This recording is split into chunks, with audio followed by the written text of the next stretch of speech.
Olá, tudo bem?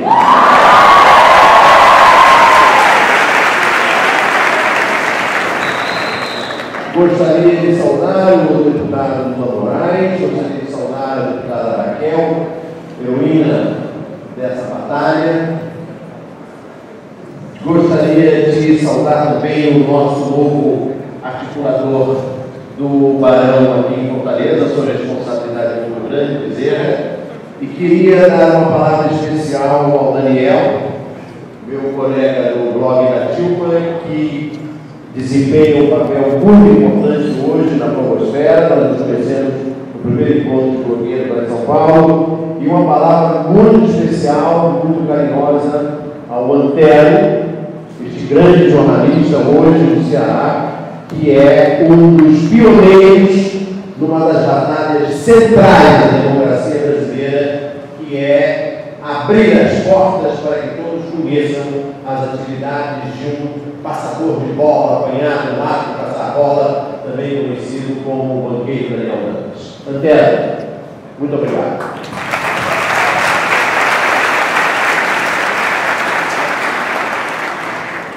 Gostaria de dizer também que nós não podemos perder o foco.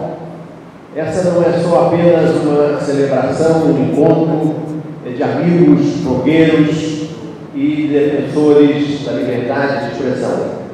Nós temos um foco, nós temos um objetivo, nós temos uma tarefa. É a tarefa de construir no Brasil um marco regulatório. O marco regulatório existe nos Estados Unidos, no Canadá, na Inglaterra, na França, na Espanha, Portugal, na Itália, na Alemanha, na Austrália. Marco regulatório não tem nada a ver com censura. Como disse o Miro, presidente do Barão de Naré, de que nós, do Barão, nos orgulhamos muito pelo trabalho que ele tem feito. Uma coisa é liberdade da empresa, outra coisa é liberdade da imprensa. Liberdade de imprensa, liberdade de imprimir, liberdade de expressão, liberdade de se expressar, liberdade de se defender, liberdade de reivindicar, liberdade de protestar, liberdade de ser livre, liberdade para ser cidadão. E é isso que a imprensa brasileira não permite. Nós temos um objetivo da nossa atividade de blogueiros, tuiteiros, militantes políticos, militantes religiosos, militantes das organizações sociais. Nós temos que ajudar a construir o marco regulatório. No meu blog, do Conversa Fiada, eu chamo de lei de meios. Faço de propósito, porque o brasileiro tem preconceito contra o argentino, e o brasileiro tem preconceito contra a Argentina, quando ela fica na nossa frente.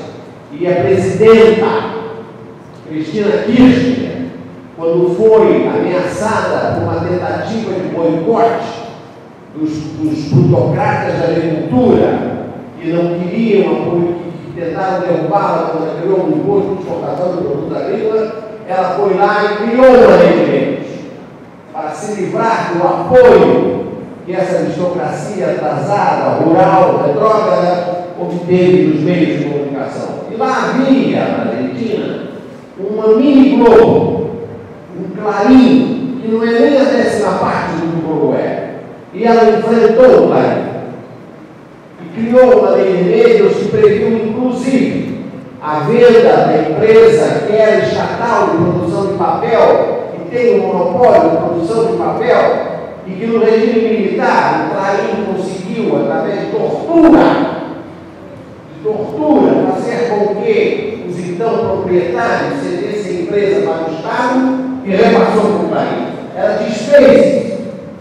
Então, o que nós precisamos é de uma lei de meios, que aqui a gente chama de marco regulatório. Precisamos copiar a Argentina, sim, como precisamos copiar os Estados Unidos, o Canadá, a França, a Inglaterra, os Estados Unidos. Isso não tem nada a ver com censura.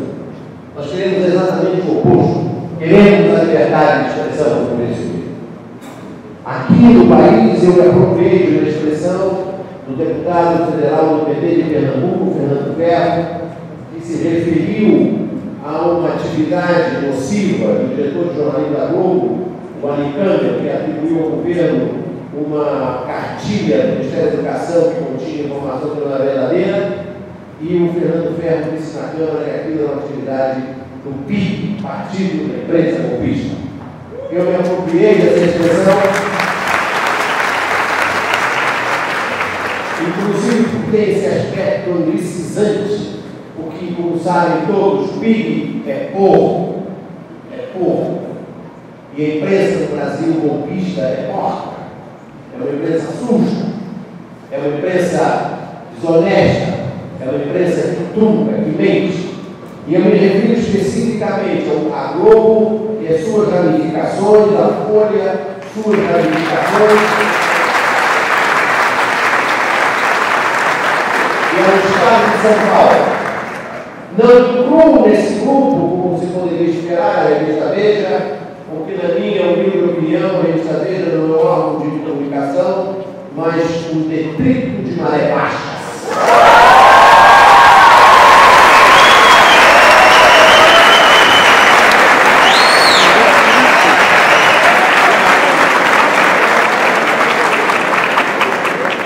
A Veja é de outra categoria. Eu selecionei aqui uma antologia de manifestações do PIB que são incompatíveis com o regime democrático, qualquer sistema democrático. Possam coisas desse tipo ser ditas sem nenhuma responsabilidade, sem nenhuma resposta, sem que nada aconteça. Alexandre Garcia, lá em Honduras, como cá, houve, na verdade, um contragolpe. Em 1964, por uma ação militar que deixou o Congresso diante de um fato consumado, que foi a vacância da presidência. Isto não foi um golpe, foi um contragolpe. Lá em Honduras, houve uma ação totalmente dentro da legalidade. Alicante, quando a Globo exibiu no Jornal Nacional uma reportagem de um repórter, cujo nome é bom reter, chamado Rodrigo Bocardi, que demonstrou que quando chove no aeroporto de Congonhas, aquilo é tão impróprio, tão inadequado para receber ônibus no dia de chuva, que quando chove e a chuva se acumula na altura de uma moeda de R$1, é o bastante para derrubar o avião. A reportagem do Jornal Nacional, a poetinha do Bocardi. Disse o chefe dele, o Alicante, na cobertura da tragédia da TAM, a grande imprensa se portou como devia. Ela foi honestamente testando hipóteses, montando um quebra-cabeças, como, por exemplo, a poetinha do Bocardi. Todos os limites foram ultrapassados. Não há como o Congresso postergar o processo de impeachment contra Lula. Pode, Casório. O erro foi tratar como autêntica uma ficha cuja autenticidade não pode ser assegurada, mas não pode ser descartada. Disse o editorial da Folha sobre a ficha falsa da Dilma do Dops.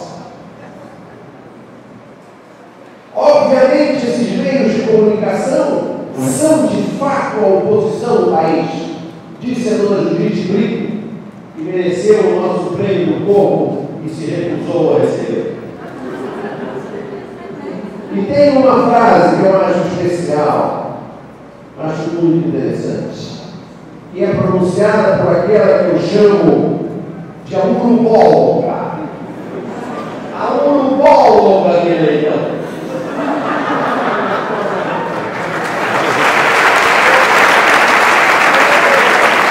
No auge da crise dos bancos americanos em 2008, ela disse no Bom Dia Brasil, em 2009, o governo não tem que ter um plano para enfrentar a recessão. O problema da tese da malinha é que ela foi um diagnóstico errado e o governo erra no diagnóstico.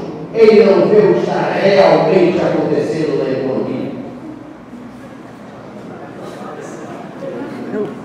É uma gênia, Jota. É uma gênia.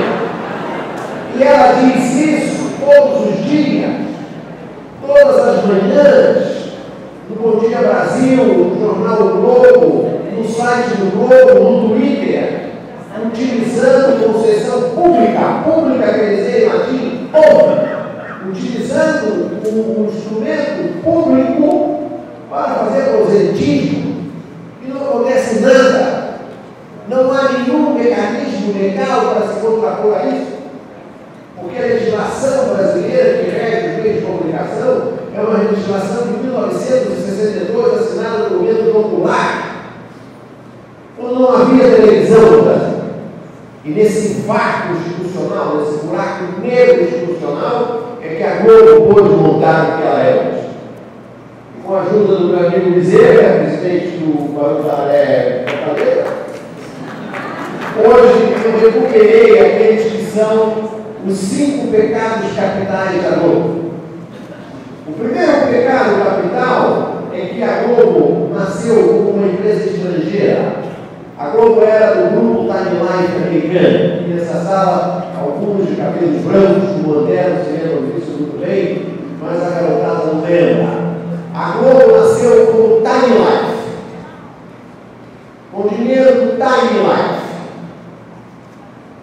Aí fizeram uma CPI no Congresso, vai explorar para discutir uma Time Life, que tinha um senador do grupo assim, Chateaubriand, e queria descobrir essa história, como é que entrava o dinheiro do Time Life no negócio.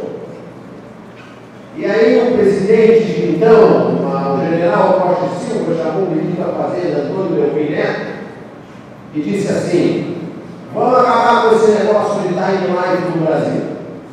Precisamos ter uma rede de televisão brasileira. Vai lá e manda o Roberto Marinho acabar com essa história. O que o Roberto Marinho pediu ao meu filho? Anúncio. Receitar. Você compra publicidade na Rede Globo e paga o preço de tabela, o que nós chamamos de publicidade de tabela cheia. Você faz o preço de tabela 100 e na prática, efetivamente, se vende por 50, por 40. Daqui a presidenta do blog Conversa Fiada, Jorge Pinheiro, que sustenta o blog, tornou ele lucrativo e não consegue vender por tabela cheia. É isso? É a minha mulher.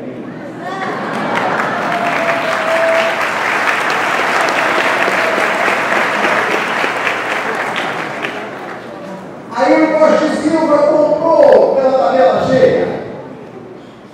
E o Roberto Marinho foi lá e pagou os americanos foram embora.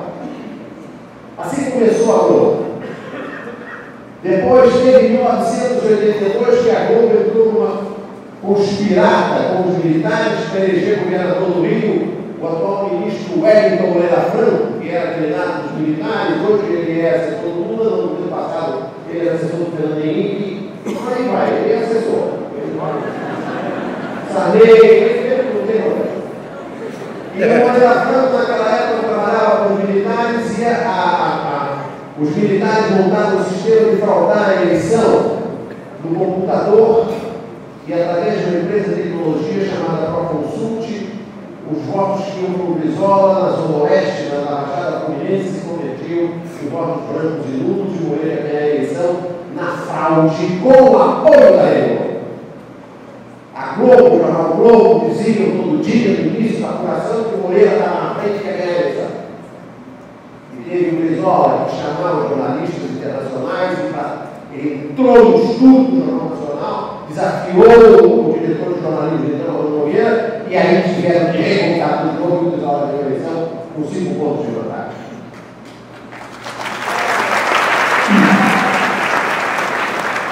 Quando começou a campanha das diretas, o primeiro comício foi em São Paulo, no dia da cidade de São Paulo, e a Globo entrou ao vivo no Jornal Nacional com uma matéria do Ernesto Padre dizendo que aquela multidão que estava lá na Praça da Sé era para comemorar o aniversário da cidade. Teve um quarto pecado capital.